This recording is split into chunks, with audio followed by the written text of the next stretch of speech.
புகழ்ச்சியும் ஏக வல்லவனான அல்லாஹுக்கே உரித்தாகட்டுமாக.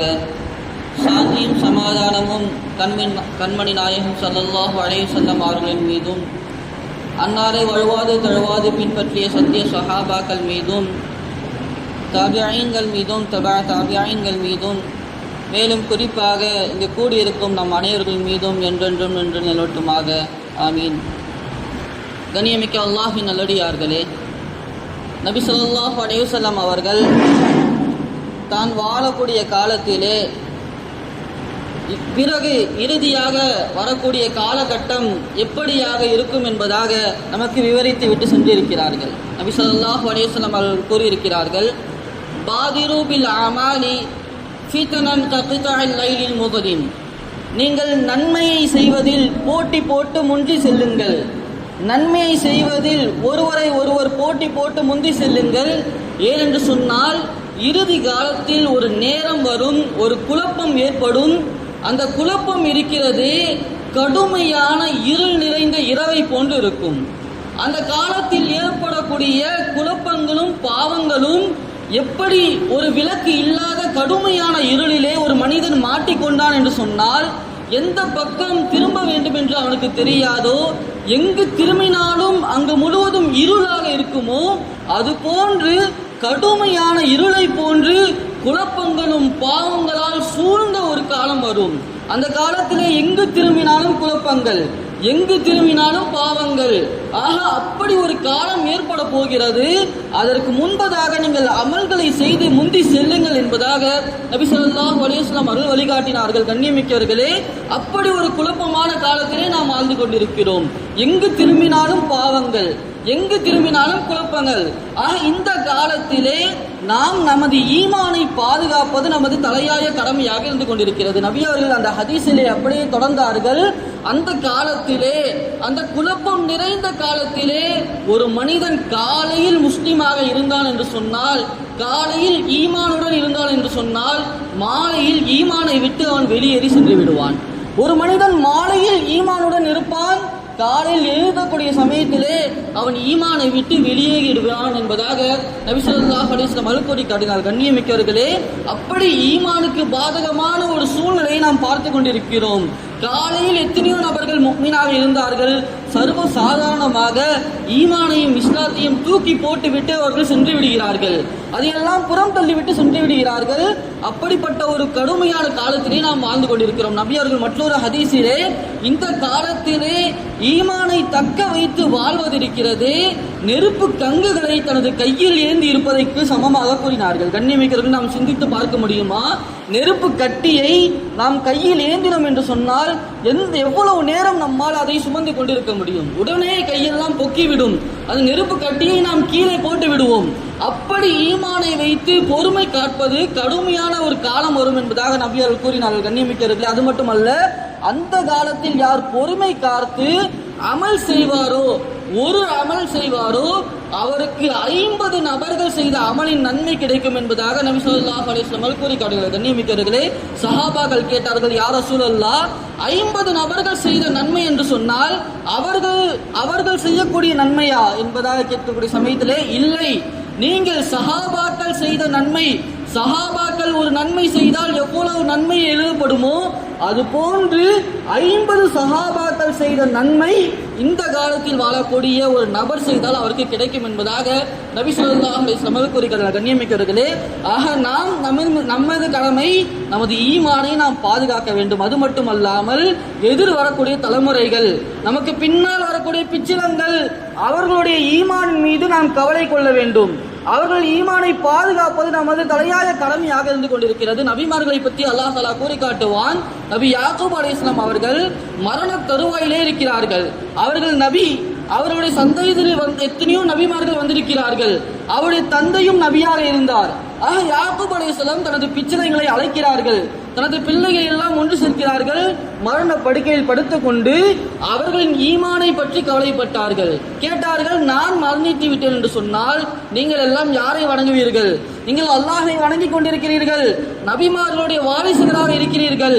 ஆனால் நான் மரணித்து விட்டால் எனக்கு பின்னால் நீங்கள் யாரை வணங்குவீர்கள் என்பதாக கேட்டார்கள். உடனே அந்த பிள்ளைகள், உங்களது இறைவனான, உங்களது மூதாதையர்களுடைய இறைவனான ஒரே இறைவனான அல்லாஹை வணங்குவோம் என்பதாக கூறினார்கள் என்பதாக அல்லாஹ் தஆலா பதிவு செய்கிறனாக கண்ணியமிக்கிறவர்களே, நமது தலையாய கடமை நமக்கு பின்னால் வரக்கூடிய சமுதாயத்தினர், நமது பிள்ளைகள், அவர்களின் மீது, அவருடைய ஈமானின் மீது நாம் கவலைப்பட வேண்டும். அவர்களுடைய ஈமானை பாதுகாப்பதற்குண்டான வழிகளை நாம் ஏற்படுத்தி தர வேண்டும். கண்ணியமிக்கவர்களே, இன்று எத்தனையோ வாலிபர்களும் சரி, வாலிப பெண்களும் சரி, அற்ப காரணத்திற்காக இந்த ஈமானை துச்சமாக கருதி தூக்கி எறிந்து விட்டு சென்று விட்டு கொண்டு இருக்கிறார்கள். காரணம், அந்த ஈமானுடைய மதிப்பை அவர்கள் விளங்கவில்லை, அந்த ஈமானுடைய முக்கியத்துவத்தை அவர்கள் விளங்கவில்லை. அவர்களுக்கு உண்டான ஏற்பாடுகளை நாம் செய்து தர வேண்டும். கண்ணியமிக்கவர்களே, அல்லாஹ் தஆலா இந்த உலகத்திலே நாம் வாழக்கூடிய சமயத்திலே எத்தனையோ அருள் பாக்கியங்களை நமக்கு கொடுத்திருக்கிறான். செல்வமாக இருக்கட்டும், உடல் ஆரோக்கியமாக இருக்கட்டும், ஈமானாக இருக்கட்டும், அப்படி அல்லாஹ் தஆலா நமக்கு கொடுத்த அருள் பாக்கியங்களில் ஒப்பற்ற அருள் பாக்கியம் நமது பிள்ளைகளாக இருந்து கொண்டிருக்கிறார்கள். கண்ணியமிக்கவர்களே, இந்த பிள்ளைகள் இல்லாத நபர்களிடத்திலே நாம் சென்று கேட்கக்கூடிய சமயத்தில்தான் அந்த பிள்ளை பாக்கியம் எவ்வளவு உயர்ந்தது என்பதாக நமக்கு தெரியும். ஒரு நபருக்கு குழந்தை பிறக்கவில்லை, கல்யாணமாகி 5 வருடங்கள் ஆகிவிட்டது என்று சொன்னால் அவர் படக்கூடிய மனவேதனை, அவரது மனைவி படக்கூடிய மனவேதனை அவர்களை தவிர வேறு யாராலும் உணர முடியாது.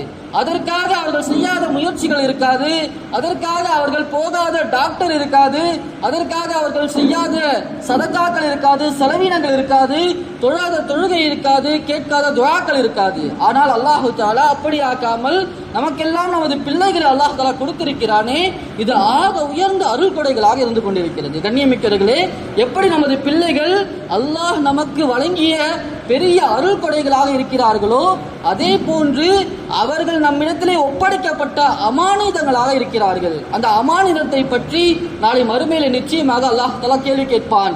அவர்களுடைய அமலை பற்றி, அவருடைய தொழுகையை பற்றி, அவர்கள் செய்யக்கூடிய பாவங்களை பற்றி முதலாவதாக விசாரிக்கப்படக்கூடிய நபர்கள் பெற்றோர்களாக இருந்து கொண்டிருக்கிறார்கள். எனவேதான் நபி ஸல்லல்லாஹு அலைஹி வஸல்லம் அவர்கள் ஒரு முறை சஹாபாக்களை பார்த்து, யாரெல்லாம் நீங்கள் ஃபரலான தொழுகையை பள்ளியில் தொழுது முடித்து விட்டீர்களோ, உங்களது சுன்னத்தான நஃபிலான தொழுகைகளை உங்களது வீட்டில் சென்று தொழுங்கள் என்பதாக கூறினார்கள். கூறிவிட்டு நபிகள் கூறினார்கள், நீங்கள் சென்று உங்கள் வீட்டில் தொழக்கூடிய தொழுகையின் மூலமாக அந்த அல்லாஹு தஆலா அந்த தொழுகையின் மூலமாக உங்கள் வீடுகளில் நலவுகளை ஏற்படுத்துகிறான் என்பதாக கூறுகிறார்கள். கண்ணியமிக்கவர்களே, மற்றொரு ஹதீஸை நபிகள் கூறுவார்கள், ஒரு ஆணுடைய தொழுகை ஃபரலான தொழுகையை தவிர வேறு சிறந்த தொழுகை எதுவென்று தெரியுமா? அவன் வீட்டில் தொழக்கூடிய தொழுகை என்பதாக கூறினார்கள். ஃபரலான தொழுகையை நாம் பள்ளியில் சென்று தொழ வேண்டும்.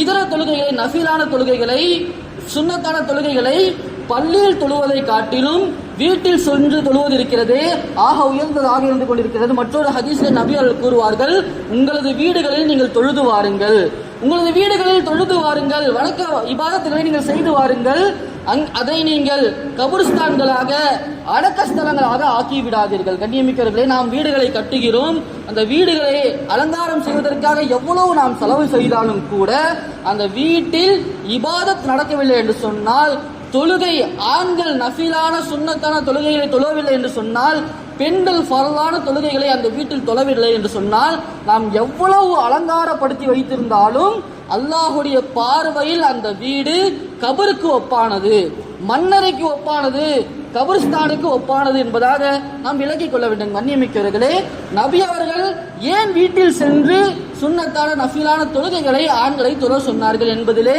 விளக்கமாக உலமாக்கள் 2 விஷயங்களை எழுதுவார்கள். ஒன்று, அவர் வீட்டில் சென்று தொழக்கூடிய தொழுகையின் பரக்கத்தின் காரணமாக வீட்டில் இருக்கக்கூடிய அனைத்து கஷ்டத்தையும் அல்லாஹ் தஆலா நீக்குகிறான், அனைத்து பிரச்சனைகளையும் அல்லாஹ் தஆலா நீக்குகிறான்.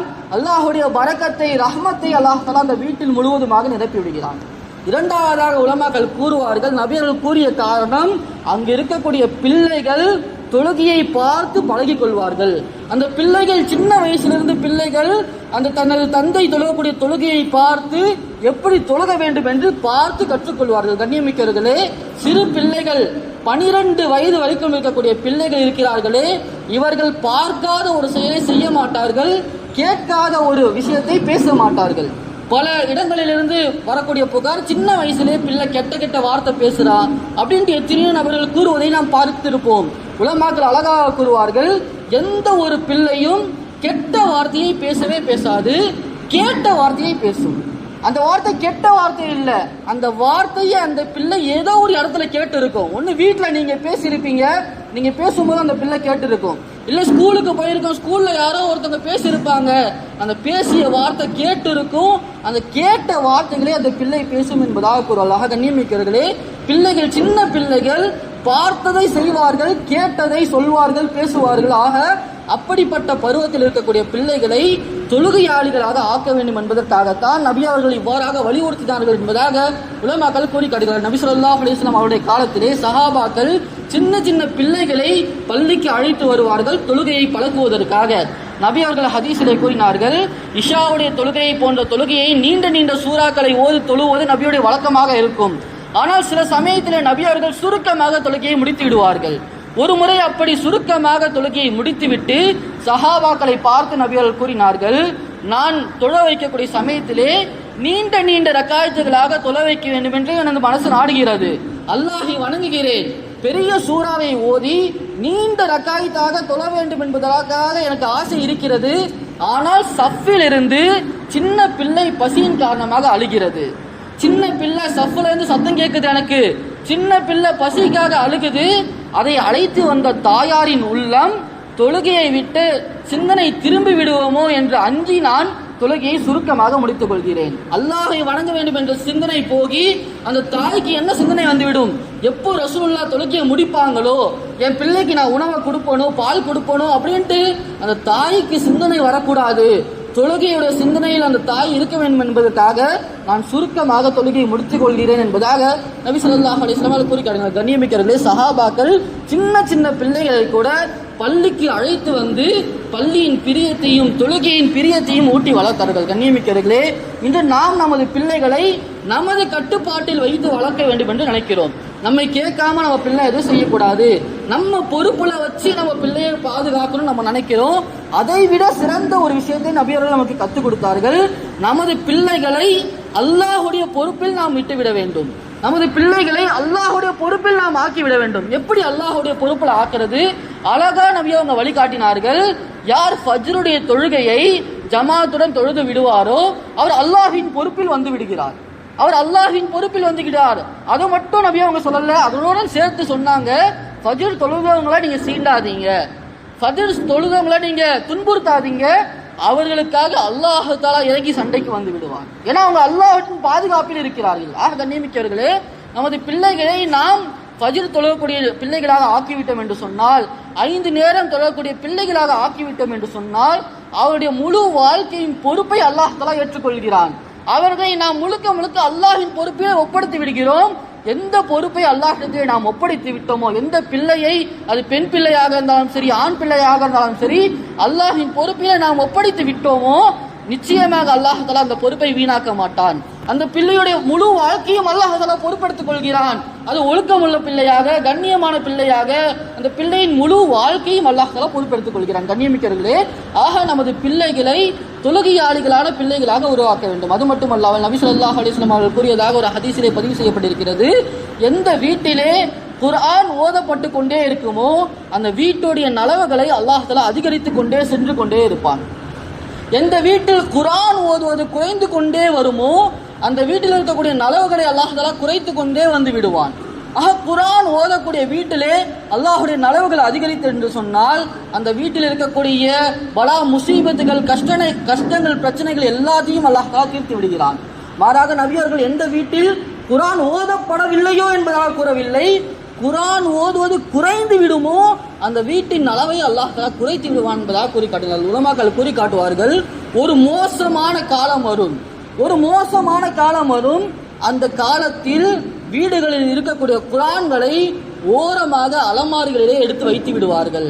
அதன் காரணமாக அந்த குர்ஆன் மீது புழுதியும் அந்த குர்ஆன் மீது அந்த 8 கால் பூச்சிகளும் சிலந்தி வலைகளும் பின்னிக் கொண்டு இருக்கும் என்பதாக கூறி காட்டுகிறார்கள். கண்ணியமிக்கிறவர்களே, அதற்கு விளக்கமாக மற்றொரு உலமாக்கள் கூறி காட்டுவார்கள், எந்த வீடுகளிலே குர்ஆன் அலமாரியில் வைக்கப்பட்டு அதன் மீது அது ஓதப்படாமல் அப்படியே தூசுகளால் நிரம்பி இருக்குமோ அந்த வீடு இருக்கிறதிலே அல்லாஹ்வின் பார்வையில் மோசமான வீடாகும் என்பதாக கூறி காட்டினார்கள். கண்ணியமிக்கிறவர்களே, நாம் சிந்தித்து பார்க்க வேண்டும், நமது குடும்பங்களிலே, நமது வீடுகளிலே எந்த அளவுக்கு குர்ஆன் ஓதப்பட்டு கொண்டிருக்கிறது. மற்றொரு ரிவாயத்திலே இமாம் இப்னு அபி துன்யா ரஹிமஹுல்லா அவர்கள் கிதாபுல் அய்யால் என்பதாக சொல்லக்கூடிய கிதாபிலே பதிவு செய்கிறார்கள், அல்லாஹ் தஆலா ஒரு ஊரில் நடக்கக்கூடிய பாவத்தை பார்த்து, ஒரு ஊரில் அவர்கள் செய்யக்கூடிய பாவங்களை பார்த்து அல்லாஹுடைய வேதனையை அல்லாஹ் தஆலா இறக்குகிறான்.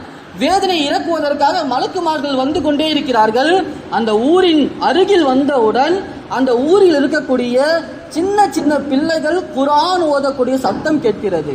அந்த ஊரில் இருக்கக்கூடிய சின்ன பிள்ளைகள் குர்ஆன் ஓதக்கூடிய சத்தத்தை கேட்டவுடன் அல்லாஹ் தஆலா அந்த வேதனையை அப்படியே திருப்பி வாங்கிக் கொள்கிறான் என்பதாக அந்த ரிவாயத்திலே பதிவு செய்கிறார்கள். கண்ணியமிக்கவர்களே, ஆக நமது மஹல்லாவில், நமது ஊர்களில் சின்ன பிள்ளைகள் இந்த மக்தபிற்காக வருகிறார்களே, அவர்கள் செய்யக்கூடிய தியாகங்கள், இதன் மூலமாக இந்த ஊரையே அல்லாஹ் தஆலா தனது கோப பார்வையை விட்டு அல்லாஹ் தஆலா பாதுகாத்துக் கொண்டிருக்கிறான். கண்ணியமிக்கவர்களே, ஆக நமது வீடுகளிலும் சரி, நமது மஹல்லாக்களிலும் சரி, நமது பிள்ளைகளை குர்ஆன் ஓதக்கூடிய பிள்ளைகளாக நாம் மாற்ற வேண்டும். நமது பிள்ளைகள் குர்ஆன் வீடுகளிலே ஓத ஆரம்பித்து விட்டார்கள் என்று சொன்னால் அனைத்து விதமான பலா முசீபத்துகளை அல்லாஹ் தஆலா நீக்கி விடுகிறான். அல்லாஹுடைய அனைத்து அருள் வளங்களும் இறங்கிக் கொண்டே இருக்கும். இதற்கு மாற்றமாக எந்த வீடுகளில் இசைகள் ஒழிக்கப்படுகிறதோ, எந்த வீடுகளில் பாட்டுகள் ஒழிக்கப்படுகிறதோ, அது அல்லாஹுடைய கோபத்தை அழைத்து வரக்கூடியதாக இருந்து கொண்டிருக்கிறது. கண்ணியமிக்கவர்கள், இப்னு உமர் ரலியல்லாஹு அன்ஹு அவர்கள் சென்று கொண்டே இருக்கக்கூடிய சமயத்திலே தனது 2 விரல்களை காதுக்குள் வைத்துக் கொண்டு அந்த பாதையிலிருந்து ஓட ஆரம்பித்து விட்டார்கள். வேகமாக ஓடிக்கொண்டே இருக்கிறார்கள். அவருடைய மாணவர் கேட்கிறார்கள், உஸ்தாத் அவர்களே, திடீரென்று ஏன் காதில் விரலை வைத்து ஓட ஆரம்பித்து விட்டீர்கள்? உடனடியாக அவர்கள் கேட்ட விஷயம், ஏதாவது சத்தம் உனக்கு கேட்கிறதா, ஏதாவது சத்தம் உனக்கு கேட்கிறதா என்பதாக நின்று கேட்டார்கள். ஆமாம், கேட்கிறது. உடனே மறுபடியும் காதில் இருந்து கையை எடுக்காமல் ஓடினார்கள். மீண்டும் நின்று கேட்டார்கள், ஏதாவது சத்தம் கேட்கிறதா? அப்ப எந்த இடத்தில் அவர் சத்தம் கேட்கவில்லை என்பதாக கூறினாரோ அந்த இடத்தில் தான் அவர்கள் காதிலிருந்து கையை எடுத்து விட்டு கூறினார்கள், இப்படி நபி அவர்கள் செய்வதை நான் கண்டிருக்கிறேன். நபி அவர்களும் நானும் ஒரு இடத்திலே சென்று கொண்டே இருந்தோம். இசையின் சத்தம் கேட்டது, பாட்டின் சத்தம் கேட்டது. உடனடியாக நபி அவர்கள் தனது 2 விரல்களை காதில் வைத்துக் கொண்டு அந்த பாதையிலிருந்து விரண்டு ஓட ஆரம்பித்து விட்டார்கள் என்பதாக கூறினார்கள்.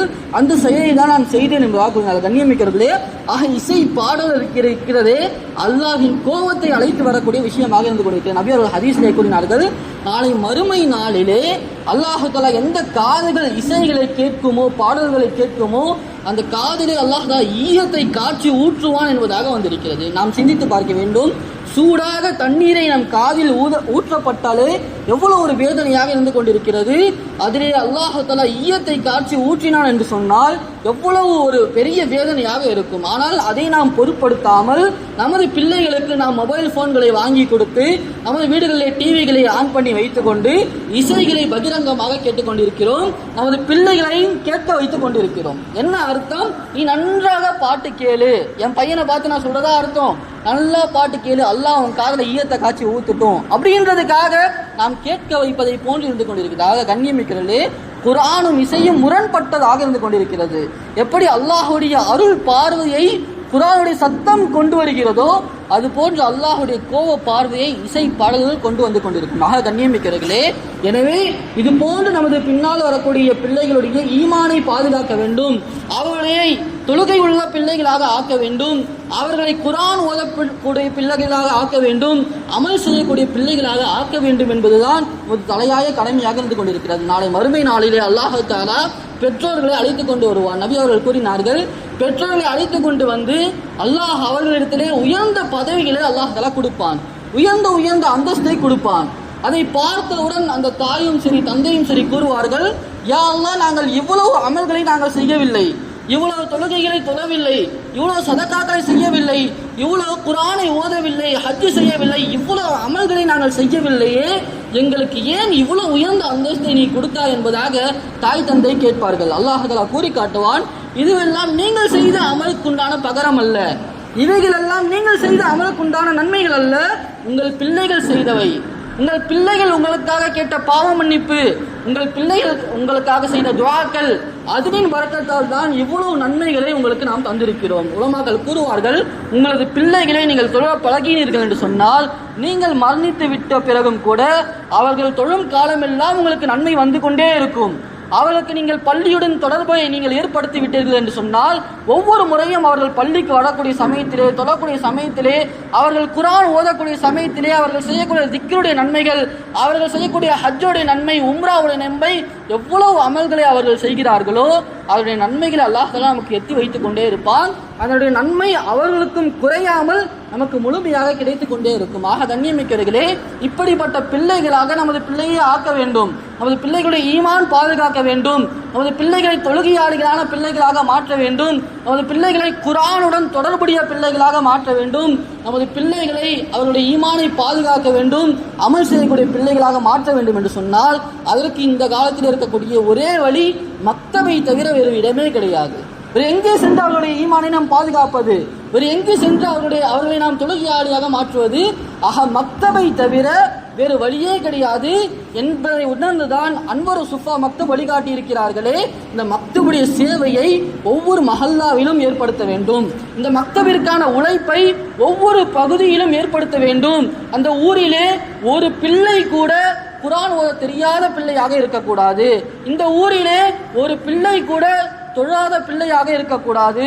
இந்த ஊரிலே ஒரு பிள்ளை கூட ஈமானை விட்டு வெளியேறி சென்று விடக்கூடாது என்றும் அடிப்படையில் தான் மாபெரும் முயற்சியாக ஒவ்வொரு வீடாக சென்று எத்தனை மக்கள்கள் இஸ்லாமியர்கள் இருக்கிறார்கள் என்பதாக கணக்கை எடுத்து அவர்களுக்குண்டான தீனுக்குண்டான ஏற்பாடை செய்ய வேண்டும் என்பதற்காக மாபெரும் முயற்சிகள் தமிழகம் முழுவதும் நடைபெற்றுக் கொண்டிருக்கிறது. அதன் அடிப்படையிலே நமது மஹல்லாவிலும் அந்த மக்தபின் உழைப்பை நமது நிர்வாகிகள் அல்ஹம்துலில்லாஹ் கையில் எடுத்திருக்கிறார்கள். அவர்களுக்காக நாம் முழுமையான முறையிலே ஒத்துழைப்பு கொடுக்க வேண்டும். அவர்களுக்காக நாம் அதிகமாக துஆ செய்வதுடன் அவர்களுக்கான முழுமையான ஒத்துழைப்பை செய்ய வேண்டும். அதன் அடிப்படையில் இன்ஷா அல்லாஹ் வரக்கூடிய 25ஆம் தேதி புதன்கிழமை மாலை 4 மணி அளவிலே நமது தலைமையகத்திலிருந்து நமது மஹல்லாவை எப்படி கட்டமைப்பது, நமது பிள்ளைகளை எப்படி பாதுகாப்பது, அவர்களை மக்தபுடன் எப்படி இணைப்பது என்பது சம்பந்தமாக தெளிவான முறையில் விளக்கம் அளிப்பதற்காக நமது தலைமையகத்திலிருந்து சிறப்பு விருந்தினர்கள் உலமாக்கள் வந்து சிறப்புரை ஆற்ற இருக்கிறார்கள். மஹல்லாவாசிகள் முழுமையாக அதில் கலந்து கொண்டு பயன்பெறுமாறு நிர்வாகத்தின் சார்பாக கேட்டுக்கொள்கிறோம். எதை கேட்டோமோ, இதன்படி எதை செவியேற்றமோ பேசினோமோ அதன்படி வாழக்கூடிய மக்களாக அல்லாஹ் தஆலா நம் அனைவரையும் ஆக்கி அருள் புரிவானாக. வ ஆகிரு தஅவானா அல்ஹம்துலில்லாஹி ரப்பில் ஆலமீன். அஸ்ஸலாமு அலைக்கும்.